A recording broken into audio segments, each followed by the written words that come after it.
Good morning, everyone. It is now 10 o'clock, so we will begin our webinar. My name is Ethan Moore. I'm the Assistant Vice President of Education for the Kentucky chapter of HFMA. Welcome to this morning's webinar, Patient Financial Engagement Solutions that Drive the Revenue Cycle, presented by our sponsor, Meduit. I'm going to cover a few housekeeping items first, and then we will get started. The Kentucky HFMA Spring Conference will be held in Lexington on March 29th through the 30th. You can register on our new website, hfma.org, under the Kentucky chapter section. We'll be adding more events on our new website, so please save and favorite it so you can access our calendar. We are planning the Kentucky HFMA Fall Conference. If you have any interest in joining the planning committee, please reach out to us via the contact information located on the website. There will be 3 polling questions during this webinar. You must complete these in order to get your CPE. After the webinar, you will receive a survey from CVent sometime this evening. After you respond to it, you will then get a certificate via email.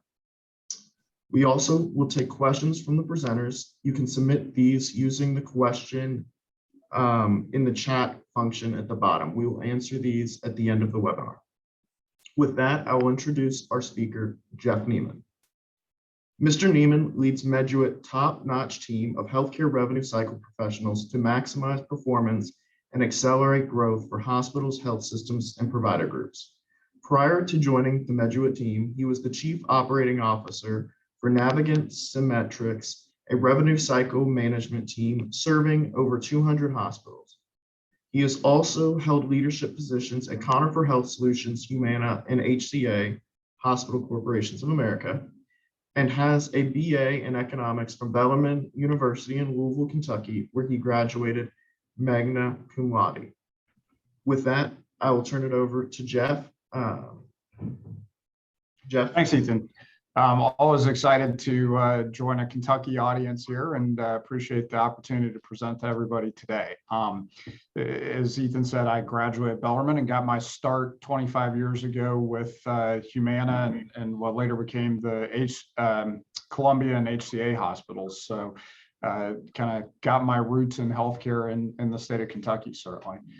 So today what we're really going to talk about is just challenges that I'm sure everybody deals with on a daily basis around patients and patient engagement, patient collections, how to come up with some strategies that could help you improve your patient engagement. What we're seeing kind of today in the real world is things all the way from very traditional letter and answer inbound phone call type strategies to the extreme of people who are really trying to push 100% digital. What you'll hear from me today is we think the solution is somewhere in the middle of those. You've got to meet kind of traditional contact methods with newer expectations. You've got a marketplace and folks that have different preferences and different expectations around communication channels and options and things of that nature, and bringing the best of all of it together is really the ideal solution.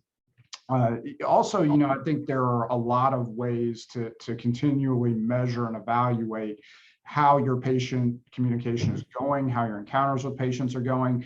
One of my frustrations throughout the years has always been around HCAP surveys, candidly, and they ask a small sample of patients how the billing process was or how the check-in process was, and as we all know, that can be influenced heavily by clinical experiences, by clinical wait times that have nothing to do with the revenue cycle. And so it's always frustrating to get those kind of HCAP surveys. And with today's technology and artificial intelligence capabilities, there are really ways to get much more accurate patient feedback, to get bigger sample sizes than what HCAPS is doing and things of that nature.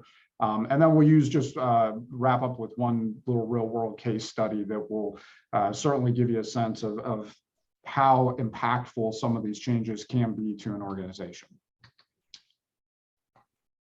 All right. Jeff, would you like me to launch the first question? Yeah, Ethan, if you want to launch the first question, that would be great. All right.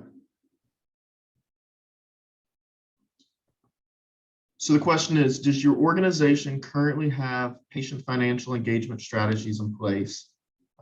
Choices are yes and no.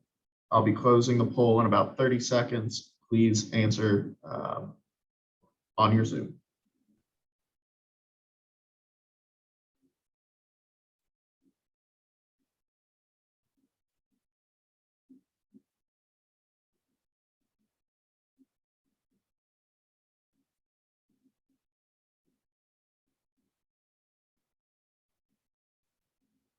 I'll give it about 10 more seconds to get those in. I think there's still one person left to do it.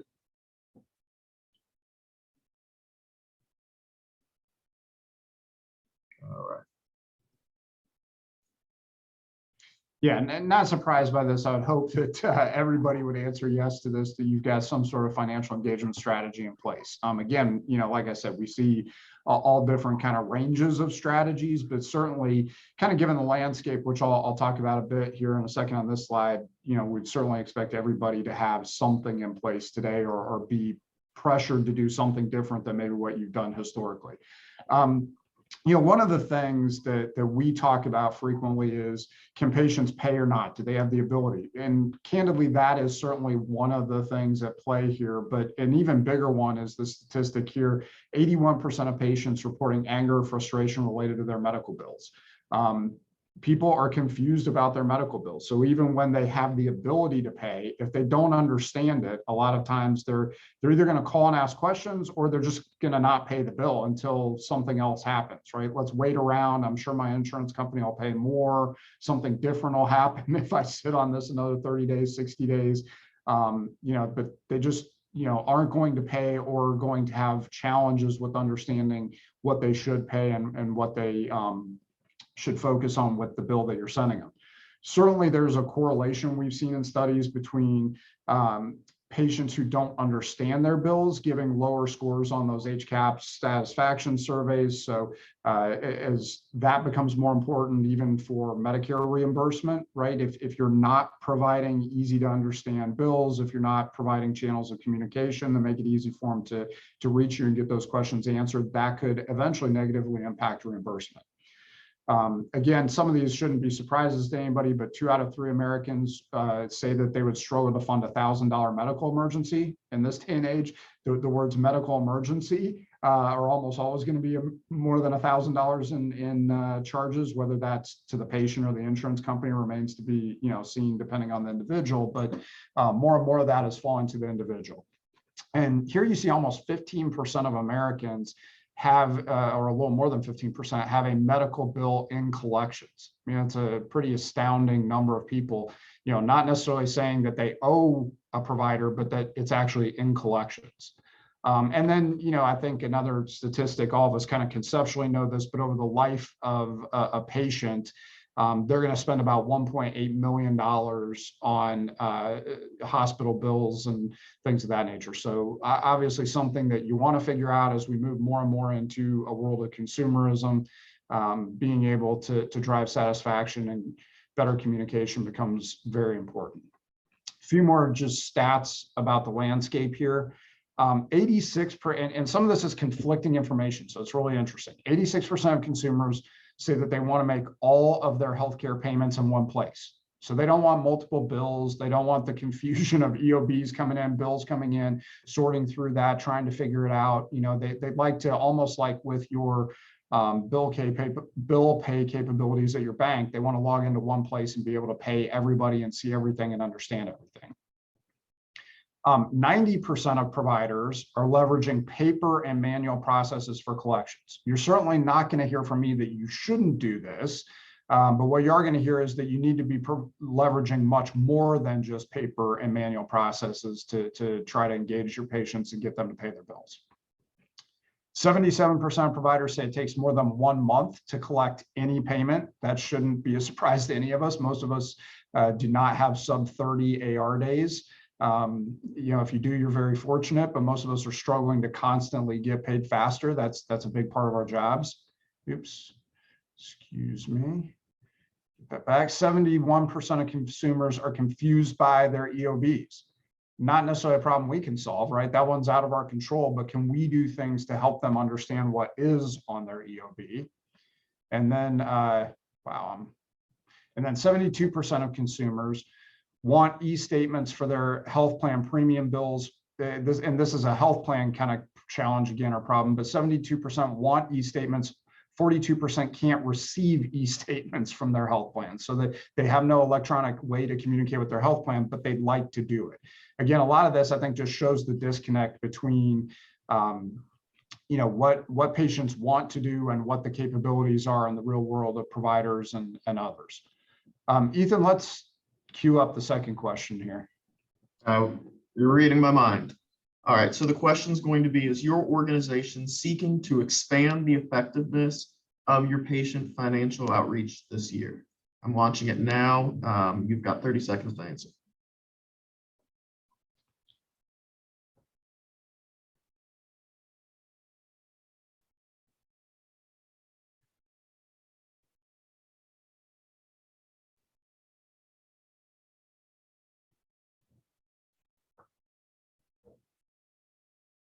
All right.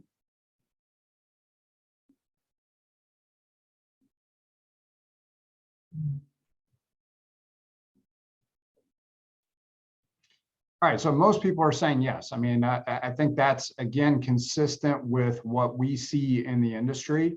Most of the folks that we're talking to, whether it's individual hospitals, health systems, physician practices, most of them are looking at ways to automate the patient engagement process. Most of them are looking at ways to get higher tech in their patient engagement and including, whether that's pre-service patient communication or post-service billing and follow-up. Most are definitely pushing in that direction. So I wanted to talk through a few things today around the consumer experience itself and different tools and capabilities that we see in the marketplace as leading practices. First of all, consumers are becoming much more savvy via mobile technology, internet technology. More and more consumers are paying their bills electronically than ever before, and many times using a smartphone or a tablet, not even a traditional desktop PC. As smartphones continue to dominate the marketplace, this is going to become more and more common. The incidence of like Apple Pay and Google Pay, for example, are skyrocketing. I looked at another new technology, which I hadn't even heard of before a couple months ago, called Papaya, which is something kind of like an Apple Pay or Google Pay, but you literally take a picture of any bill in the world on your smartphone, and they can immediately figure out how to get a payment from your smartphone to the person that you just took the photo of the bill from. So, I mean, pretty interesting how rapidly technology is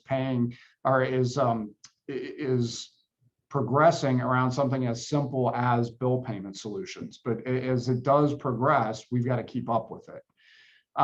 Technology-driven communication really is going to be a huge key and a large part here of what we're going to talk about today. This is kind of a slide that just shows comprehensively all the capabilities that we see as kind of just table stakes, if you will, or the things that you should be doing today if you aren't. Again, we see a surprising number of people just doing paper statements and answering inbound phone calls. But the market is rapidly moving toward consumer preference around a variety of other things, right? Most of us probably have an online payment portal today. If you don't, that's something that you need to get up to speed with quickly. Certainly paper checks are the old school method of doing things. And again, I'm not going to tell you to abandon paper statements, paper checks, phone calls. I'll share some statistics here, but for the most part, the Medicare population still wants to use those more traditional methods. But when you start seeing people in their 20s, 30s, and things of that nature, they want to engage digitally. They don't want to pick up the phone and call anybody. They don't want to send in a paper check. They want to be able to log in online somewhere and make a payment. As we're all struggling to reduce costs right now, as we're all going through staffing challenges, IVR capabilities become very important. And we're seeing everything with IVR capabilities from the traditional press 1F, press 2F, press 3F, all the way to more kind of modern natural language capabilities, kind of similar to when you call the airline and they ask you free-form questions, you answer in free-form, and the system can really respond to you using kind of natural language technology capabilities. Internet chat is becoming bigger and bigger. People are wanting to not only log on to your payment portal, but when they have questions, instead of having to pick up the phone and call, they prefer to chat, right? They went to the internet because they didn't want to talk to somebody or didn't want to give their credit card information over the phone or whatever the case may be. Payment plans, monitoring payment plans, using financial options for your patients that you may not have had previously. Again, as their bills become bigger and bigger, flexibility around how they pay is going to become more and more important. And it, candidly, is going to be a decision factor in whether they go to your facility or go to a competitor's facility. The ability to text and SMS, like for example, I've started over the last couple of years here getting more and more frequent texts from providers reminding me of an appointment. Press 1 if you to confirm your appointment, or call us if you need to reschedule. So across the entire spectrum from pre-service all the way through now post-service, we can text people. And at least our studies with text showed that people are just as likely to answer a text and log on to your payment portal through a text message as they are to pick up an inbound phone call. In the day and age where people can see exactly who's calling them, if they don't want to answer the phone, they're not going to answer the phone. But if you send them a text, in many cases, they're more likely to click on that link that takes them out to the website. And we'll show an example of that here in a minute. And then finally, e-statements. More and more people are converting from paper statements to saying, email my bill to me, email my statement to me. So again, our encouragement is if you're not doing all of these things today, you should be exploring how to get them up and running as quickly as possible to give yourself really the maximum ability to engage with and interact with your patients. So I talked through this a little bit already, right? But we do see kind of these two migrations, right? Digital statements, text, live representatives, all those things are allowing for seamless communication. If you've got a payment portal, that's up 24/7. Candidly, it's easier in some cases to call and text people outside of regular business hours. All those things, though, those digital capabilities allow you to interact on kind of off norm times, right? You can send somebody an email in the middle of the night, for example, and you don't have to staff a call center at those times. That said, a lot of patients are still not going to interact with you digitally. So it is important for you to have call center capabilities with live agents and ability to talk with patients, review their bill, explain their EOB to them, remove the confusion out of the process. It's pretty hard to do that digitally, candidly. And again, like I said, the best practice solution is having a blend of both of those and being able to provide all of that comprehensively. Jeff, do you want to go on to the next? Yeah, let's queue up the next question. Okay. The question is, what types of patient financial engagement are you currently using? Digital patient communications via web, email, or phone, patient access to patient payment portal via web or phone, speech analytics, patient financing, or all of the above? You'll have 30 seconds to answer these questions.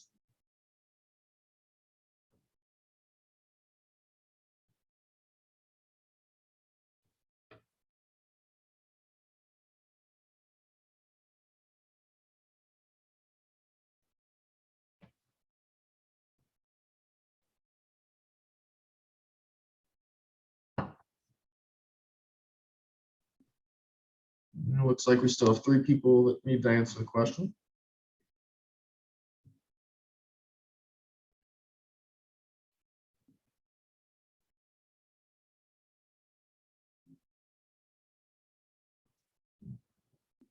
All right, we're going to close in 10 seconds.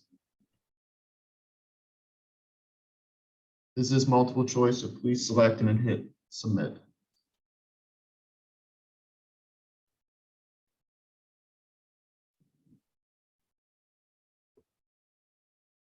All right, so again, not terribly surprising. Digital communications, web, phone at 33%, a little disappointing probably on those. That means not as many of our folks are probably using really basic electronic capabilities as you could be using. So there's certainly a lot of opportunity there. Speech analytics, I'm going to talk about that a little bit. It's pretty compelling technology. That said, it's also expensive and probably harder to justify a return on. It's kind of a soft customer service type of return, and it's not something where if you put it in place, you might be able to reduce staff like a website or email capabilities or texting or those kind of things. Patient financing at 0-2, a little disappointing. I think there are still a lot of organizations that aren't doing patient financing or aren't looking at patient financing, but as the market moves to heavier patient payments and high deductible plans and things, that becomes more and more important. All right, thanks, Ethan. So just kind of behavior of users. This was interesting, right? We've certainly seen some people say, oh, you can go completely digital, sign up for our platform.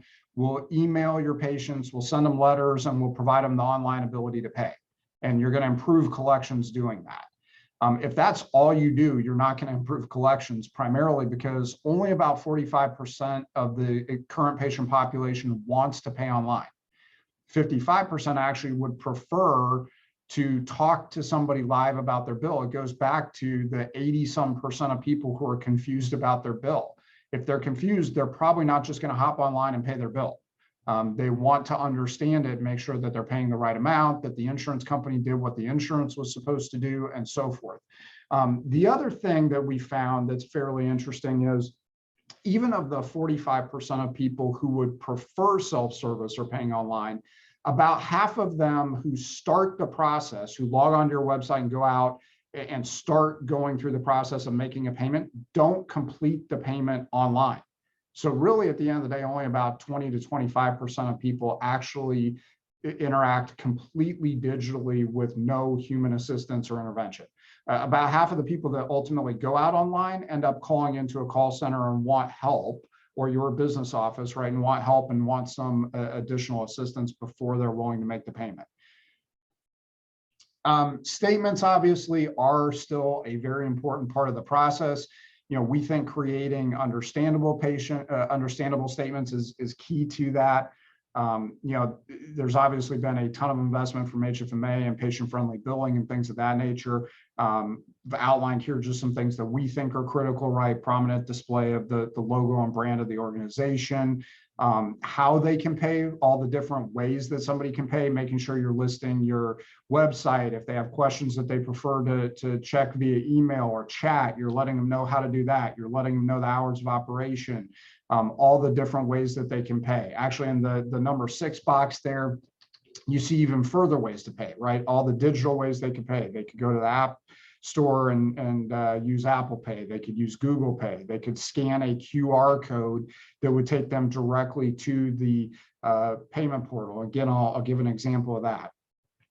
To the extent, well, financial assistance, I'll go back to the third thing there. Most of us are required to provide some sort of financial assistance at this point to consumers, right? Some sort of an ability for them to sign up for financial assistance.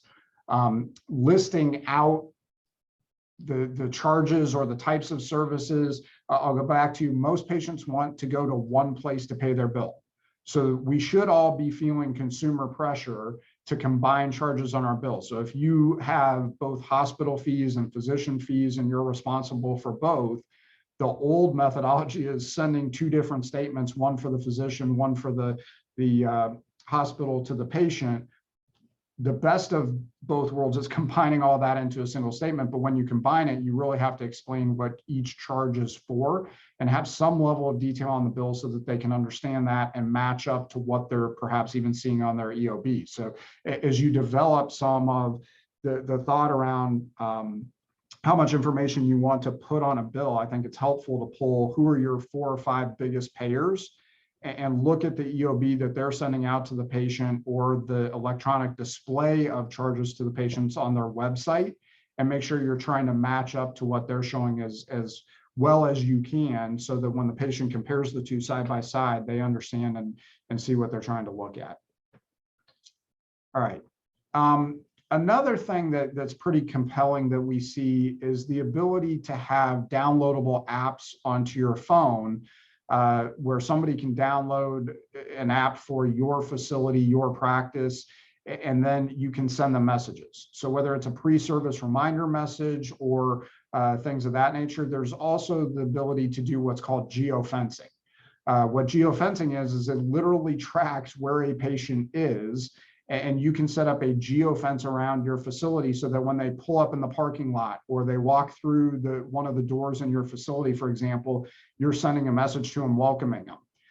You could send them a link to a map of the facility if it's a large hospital and they need to figure out where to go.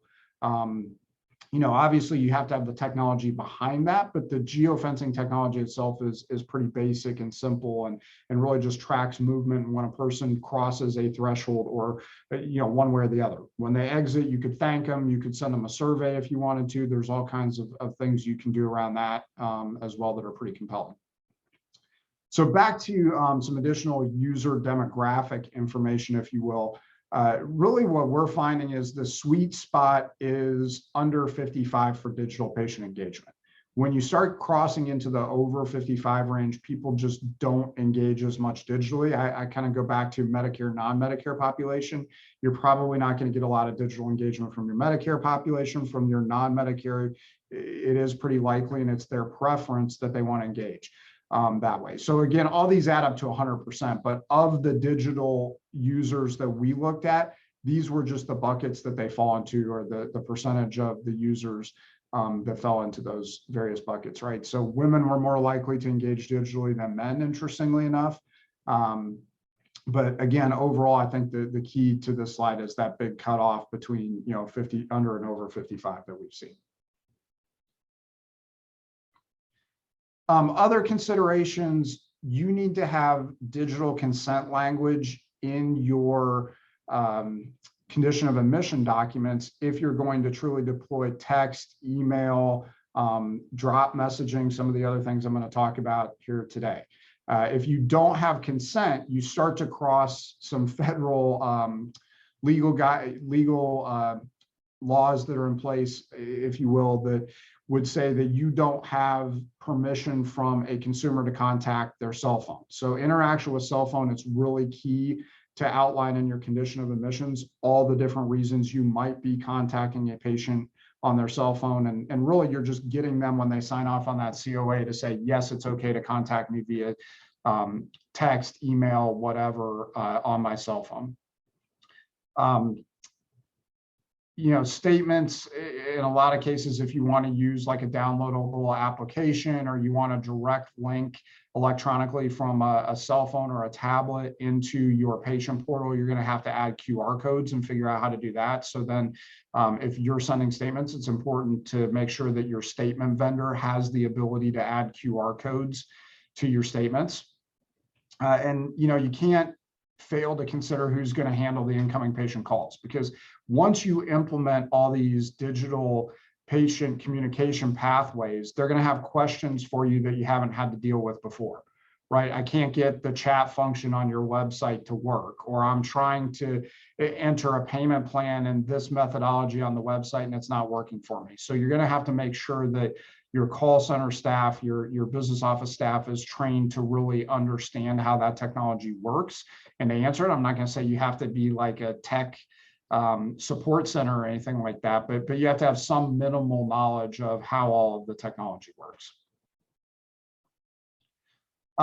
Text to client payment portal, like I said, one of the things that we've seen a lot of success with certainly is sending out a text that simply the person can click on a link that takes them to the payment portal, or we send the phone number out as well and they could call us back via the phone number if they so desire. But the connect rate and the engagement on text is really the same as or equal to telephone calls. And I would share the premise that the folks who engage via text probably don't answer the phone call, and the folks that answer the phone call might not have engaged via text. So it really does increase your overall ability to reach your payments, right?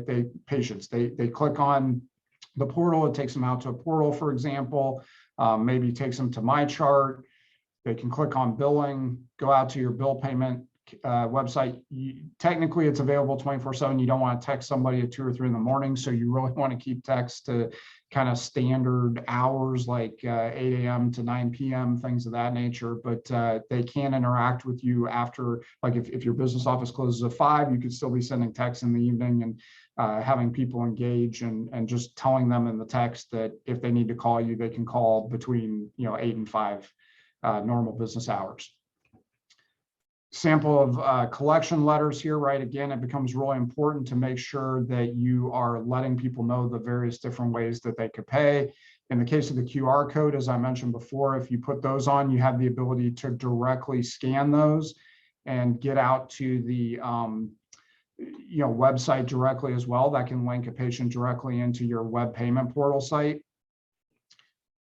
Again, the value of these are just the speed and the options with which a patient can interact with you. Another thing to consider, and this is starting to get fairly high tech, I guess, but we've seen a lot of success with this as well. Again, back to the day and age, I'm old enough to remember back pre-cell phones when you tried to call people at home and it was more effective to call them at 6 to 9 p.m. or even on a Saturday if you wanted to truly get a hold of them, because they didn't answer during regular business hours many times. But they answered because they didn't know who was calling, right? There was no caller ID years and years ago. Well, in today's world of caller ID, they choose whether the patient's going to choose whether they want to answer the phone or not. And for the most part, whether you call them during the day or the evening doesn't make that much difference. They're just making a choice on whether or not to answer. So in many cases, it's more effective to just get a message to a patient that tries to generate inbound traffic back to you at a time where it's convenient for them to call you. So one of the capabilities we've seen have a lot of success is called drop voicemail messaging. What that is you're dropping a voicemail message directly into the voicemail inbox of the person's cell phone. And they can then listen to that at any time and call you back. But their phone never even rings. They never have a chance to forward you to voicemail. It just goes straight to their voicemail. They pull it up and listen. You can leave a message. Please call us back. We see that you have a service scheduled. Call us back for questions we have for you about your service, or please call us back to validate your insurance information, right? You can leave a very targeted, very specific message to people. You can, change those daily. It certainly requires some level of administration to change them daily, just to create the new outbound list, to create the messaging and things like that. But again, then your staff can spend their time answering inbound calls and not trying to reach patients. And as we do outbound attempts and try to reach patients, if you're connecting 15 to 25% of the time, you're doing good. So there's a lot of wasted time trying to connect with people and not having the ability to do that. This solves for some of that problem, right? You're getting your message to everybody and then putting the onus on them to call you back. Speech analytics, I know that was something our audience said they're not using. I think it's worth spending a little bit of time on this, but in the old world, when we wanted to do QA, for example, on phone calls, we listened to maybe 10 calls a month per employee, we'd score them, and then we'd give the feedback to the employee. The technology is way beyond that in this day and age. With recording of calls and advanced voice analytics, you can really set up artificial intelligence to listen to every single phone call. And you can tell your artificial intelligence specific things to pinpoint or look for. This example on this slide is just a word cloud, right? So this would be okay, tell me over the last 30 days, what were the most frequent words used in telephone calls from all of our patient calls, and it'll return various things to you. I don't know that this word cloud is super helpful, for example, but you could sometimes see words or phrases or things that you may want to dig into further. Speech analytics really allows you to take all your captured calls, take unstructured data, and structure it into then actionable insights or things that you can do, right? So an example of this at work was we had a particular customer who we were taking just way more phone calls than what we typically take for other customers in comparison to the number of bills that we were sending, right? Like the phone volume was 3 times what it was for our average customer. And so we started going in and listening for what are phrases or keywords that we could start to bucket calls into different types of calls. And one of the things we identified was that a significant number of patients, like 5 times the norm, were calling asking for a refund. And so we went back to the provider and said, it seems like you guys have a backlog of refunds or a problem with getting patient credit balances processed quickly. The initial response was, no, we don't have any problem at all with that. We turned around and gave them 50 examples of calls that we had fielded where that was the case. And they went, oh yeah, these are taking 30+ days to get refunds back to patients and causing patient dissatisfaction. And we're really able to then turn that process around, make some process changes, and have happier, more satisfied patients. Patient financing. Here's another one that I saw nobody checked as being engaged in, or at least not looking to deploy anytime soon. The value of this is, I think, 2 different things really. One is that you as the provider get paid up front, so you can engage with a bank or a patient financing company. You're going to get paid up front, and then the patient can pay whatever they want, right? So one of the things that certainly leads to patient dissatisfaction is if you have very rigid payment plans, and I certainly understand and get why people do that. But if you're sitting there saying, look, we can't take less than 4 equal payments on an account, you're going to have a dissatisfied patient if they wanted to spread out the payments over 12 months at the end of the day. Why not instead partner with a bank, let them take the responsibility for billing and collecting those 12 payments, because the bank doesn't care, or at least not if they're charging interest to the patient. You want to partner with a bank who's not going to charge exorbitant interest rates, but many of the banks that we've seen will charge very reasonable kind of 8 to 10% interest rates for an extended payment plan and things of that nature. And it gives you the ability to say then to the patient, we can do the 4 equal payments, interest free, or we can refer you over to the bank and you can pay whatever you want. If you want to pay $10 a month, you can pay $10 a month, but you're also going to, end up having to pay some level of interest for the privilege of being able to do that.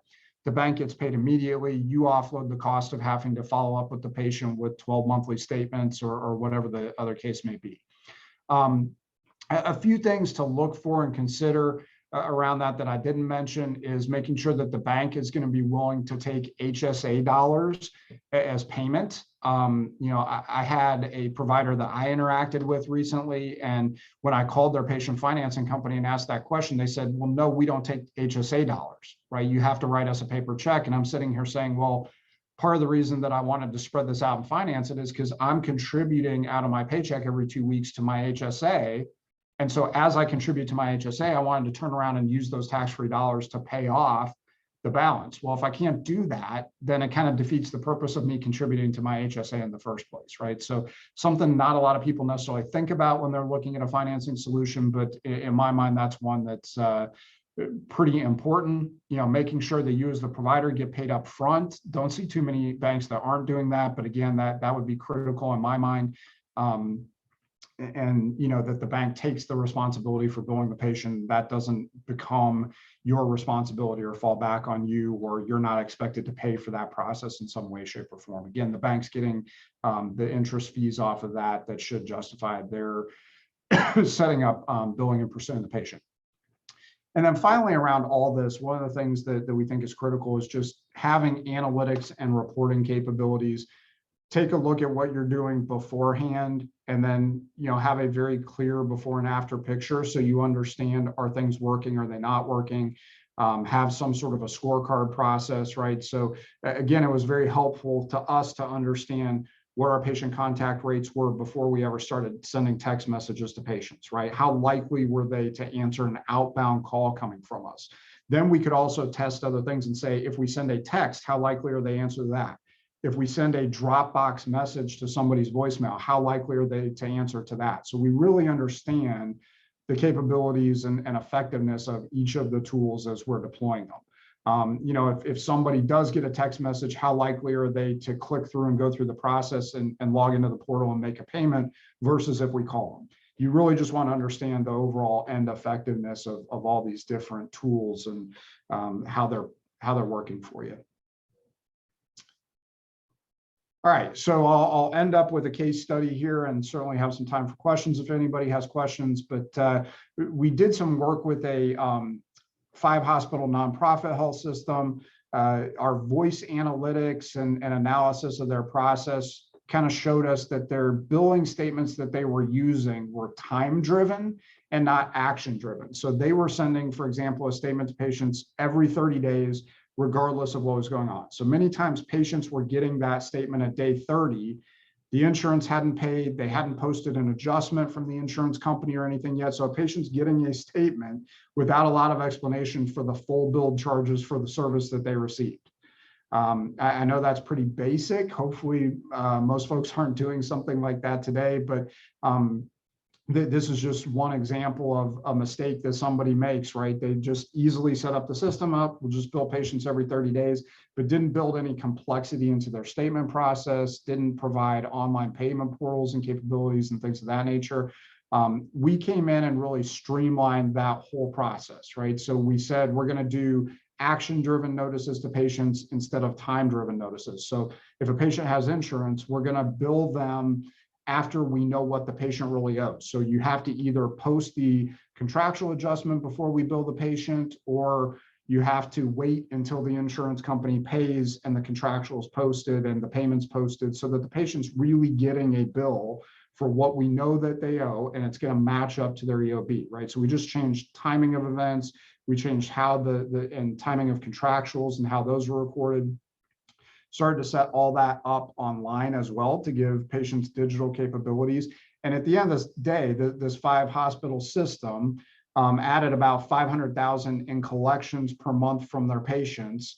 Again, if you go over 12 months, right, that's $6 million a year, or a little over $1 million per hospital that they were able to increase their collections pre-bad debt charge-off. So again, maybe some of these people would have paid when it went to a collection agency, but by that time you've got an unhappy, dissatisfied patient who may look to go to a different facility the next time around that they need services. And as well, the other benefit is when you accelerate cash like that, you're typically doing it at a much lower cost the sooner you collect. Every day that goes by, as we all know, the cost of collection gets higher. You're sending more statements and investing in that. You're potentially paying bad debt fees, which are a higher, your collection agency is charging you a higher fee to collect than if you just sent a statement or two and got collections. So it's certainly worth the investment. There tends to be pretty high ROI to investing in these different communication solutions. All right, so I'll wrap with just a quick, who is Meduit? We are really a company that combines technology and processes to improve the patient experience. We do all the things that we talked about today, certainly all those best practices that I shared with you. We're a nationwide company. We're I think, ranked by Modern Healthcare as the 3rd largest revenue cycle management company in the US. One of the things that's really different about us, we're not owned by another health system. So in no way or shape are we competitive with anybody else. No one customer makes up, some huge chunk of our revenue. But you do see here we have a pretty strong national spread and presence. We've got multiple offices around the country, so we can cover, all different time zones and things. We can specialize within those offices in many cases, but they have a really nice client base and spread nationwide. So certainly would be happy to answer any questions or talk to anybody further about any of the solutions that we discussed today. Thanks, Jeff. One question that came in was, you mentioned 15% of Americans have a bill in collections. Do you know what percentage of households this is? I don't know what percentage of households that is off the top of my head. It was more, that statistic was more just based on total population of the US, but certainly there's probably more propensity if they can't pay one bill than, there's multiple people in the same house likely not paying their bill. So I don't have an exact answer to that. Okay, thank you. Let me check the chat to see. That looks like all of the questions that were there. Jeff, thank you for your insights. Any closing thoughts that you'd like to share? No, just thanks everybody for the time today. Appreciate it. And I think there are, a lot of exciting changes in the industry just around communication and capabilities. And the faster you can embrace those, you're going to see financial benefits from it, but you're also going to see patient satisfaction improve. Thanks, Jeff. One last reminder to everybody, please submit this in order Yeah. One last reminder, to submit the survey you will receive from CVent in order to get your CP certificate. If you don't receive it by tomorrow, please check your spam filter and then reach out to Kentucky HFMA chapter at gmail.com if you have not received it. This concludes our webinar.